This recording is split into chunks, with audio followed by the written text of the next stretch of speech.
যেহেতুকে এতিয়া শিৱৰাত্ৰি আহি আছে, মহাদেৱৰ উৎসৱ বুলিয়ে ক'ব লাগিব, সকলোৱে আমি উদযাপন কৰোঁ। আৰু শিৱৰাত্ৰি যিহেতু আমাৰ গোটেই সকলো অসমবাসী ৰাইজে উদযাপন কৰে, আৰু যিহেতু মই যুৱ প্ৰজন্মৰ লগত অকণমান জড়িত, কেইদিনমান আগতে পাপাক লৈ এটা গান লিখিছিলোঁ, গানটো সকলোৱে আঁকোৱালি ল'লে। চ' ৰিচেণ্টলি এই শিৱ বাবাৰ ওপৰত এটা, মই যিহেতুকে মহাকাল ভক্ত, মই শিৱ ভক্ত, সকলোৱে গম পায় এইটো।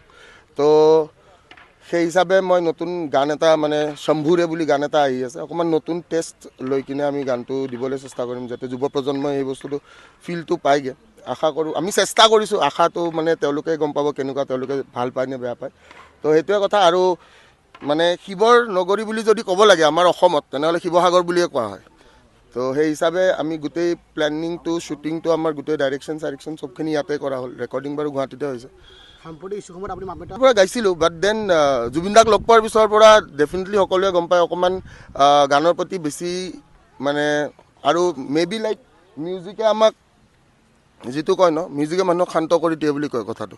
তো সেই হিচাপে লাইক মিউজিক কৰি থাকিলে অকণমান এই দুখবিলাক অকণমান পাহৰা যায়। তো সেই হিচাপে অকণমান মিউজিক কৰা আৰম্ভ কৰিছোঁ, আৰু সকলোৱে ভালো পাইছে। শৰীৰৰ যিকোনো অসুবিধাৰ সন্মুখীন হৈছে নেকি আপুনি? শাৰীৰিক সমস্যাৰ প্ৰতিকাৰ কেৱল আমি দিম। অভিজ্ঞ চিকিৎসকে দিব সুপৰামৰ্শ। প্ৰতি সপ্তাহত থাকিব বিভিন্ন ৰোগৰ বিশেষজ্ঞ চিকিৎসক।